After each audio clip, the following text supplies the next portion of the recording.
Let's be honest, we often get totally caught up in grades, test scores, and hitting those curriculum milestones, right? We kind of forget what all this learning is actually for. So, in this explainer, we're jumping straight into a story that might completely flip how you think about the ultimate purpose of schooling. It's based on a fascinating narrative called The Bridge That Changed a Village, and it perfectly captures what happens when textbook knowledge slams right into the unpredictability of the real world. So I want you to start by asking yourself, what is the true measure of a good education? Is it just a transcript packed with A pluses? Is it being able to perfectly recite dates and formulas on an exam? Or is it something deeper? Keep that philosophical question in your back pocket for a second. We're going to explore a parable that puts the real-world value of classroom learning to the ultimate test. And honestly, the answer might just change how you view learning forever. Section 1. The Village Bridge Problem. All right, I want you to picture a village school that is just absolutely crushing it on paper. Every single year, the teachers are beaming of pride because their students consistently top the regional exams. Academically, they are flawless. But this perfect record, it's about to face a very messy, totally unscripted reality check. Because, well, nature doesn't really care about perfect test scores. During one particularly brutal rainy season, disaster strikes. The main bridge connecting their small village to the neighboring town just completely collapses. Suddenly, this physical barrier cuts the village off, throwing a massive curveball that no written test could possibly solve. And we're not just talking about a minor inconvenience here. This was a full-blown crisis. You had kids completely cut off from going to school. Local farmers whose entire livelihoods depended on reaching the town market were suddenly stuck with produce they couldn't sell. And worst of all, an elderly man in the village was stranded and desperately needed medical care. This situation highlights exactly why having just textbook knowledge wasn't going to cut it. The village needed a solution, and they needed it yesterday. Amidst all this panic, the school principal gathers the students and drops this pivotal, frankly game-changing question. What have you learned in school that can help our village today? Man, I love that. It brilliantly illustrates this massive shift from passive to active learning. He wasn't asking them to write a 500-word essay on bridge engineering. He was asking them to open up their mental toolboxes, pull out what they'd learned, and actually use it to save their community. Section 2. Knowledge in Action. Instead of just sitting around waiting for adults or the local government to figure it out, the students immediately jumped into action.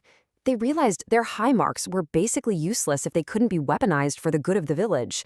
And the way they seamlessly blended their academic disciplines into a real-world solution is just incredible. The science students didn't just watch, they investigated why the bridge collapsed in the first place, gathering hard evidence by measuring the damage. The math students stepped up to calculate the exact length and load-bearing strength needed for a temporary replacement. The art students, they started sketching out precise visual models of the new bridge and even whipped up safety posters for the construction site. And the coding club literally used their phones to map out a safer alternative route. They took theoretical subjects and turned them into real-world lifelines. But hey, it wasn't just the core academics getting their hands dirty. Even the extracurricular clubs stepped up to the plate. The Eco Club brought some crucial environmental awareness to the table, suggesting they use locally sourced bamboo so they wouldn't have to cut down any healthy trees. The Health Club mobilized right away to organize first aid, drinking water, and food for the student workers. And the Student Council showed incredible empathy, setting up the logistics so that girls, the elderly, and people with disabilities would get priority crossing once the bridge was actually up and running. 7. That's the number of days it took for these kids to build a temporary bridge. Just 1 week. Working day and night, side by side, they solved a massive infrastructure crisis. There was no finger-pointing, no arguing over whose fault the collapse was, just pure, focused, collaborative effort. Section 3. Competencies over marks.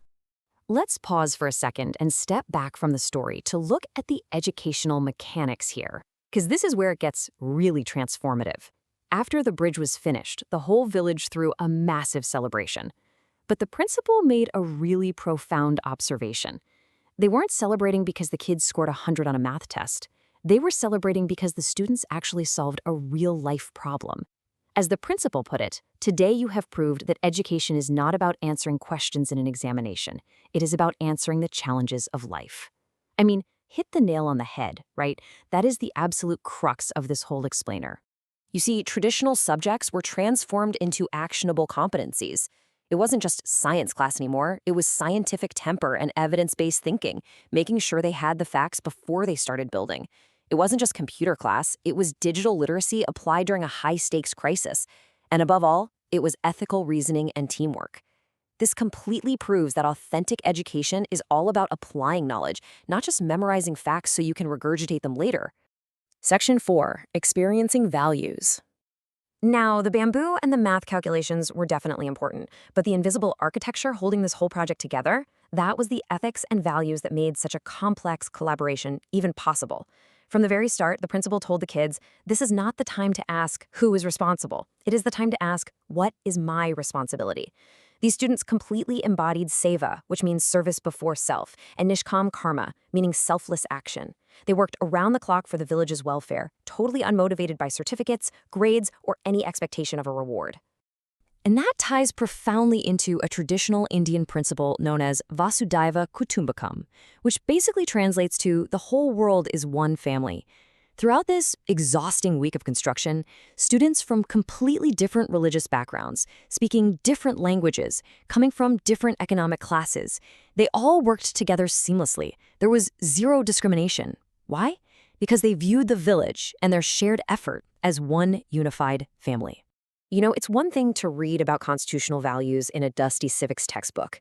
It's an entirely different beast to actually live them out in the mud. Values like justice, liberty, equality, and fraternity were actively practiced every single day on the banks of that river. There was strict gender equality. Girls and boys shared every single responsibility, from hauling materials to leading the design teams. Every decision was totally democratic, with everyone's opinion heard and voted on. They literally built equality right into the foundation of that bridge. Now, actually, scratch that. I don't want to make it sound like it was a flawless, magical process. Mistakes were absolutely made. At one point, a student had to stand up in front of everyone and admit that their initial design had some serious structural flaws. Later on, someone accidentally broke a piece of the wooden framework. But instead of hiding these mess-ups or pointing fingers, they handled it with total integrity, or satya, meaning truth. They showed immense patience and forgiveness, just encouraging each other and rebuilding the broken parts together without any drama. Section 5. Rethinking Education's Purpose. Bringing all these threads together, we really have to look at this story and ask ourselves how we need to redefine the ultimate goal of our classrooms today. I want to read you this really powerful quote directly from the source materials debrief notes. A teacher's success is not measured by how many chapters are completed, but by how many competencies are developed. Think about that. When students can take what they know and use it to solve real problems, using empathy, creativity, and teamwork, that is when education actually means something. It's a total shift from mere completion to true capability. So I have a direct question for you. Think back to everything those students pulled off. The engineering, the selfless service, the equality, the forgiveness. Which of those values were taught through a textbook chapter? The answer, of course, is absolutely none of them.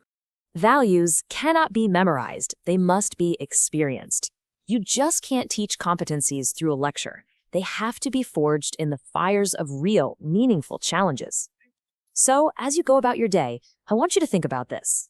How can we create these authentic, transformative, real-world experiences for the next generation? Because when their bridge inevitably washes out, we want to make absolutely sure they know how to build a new one. Thanks so much for joining me for this explainer. Keep learning, and I'll catch you next time.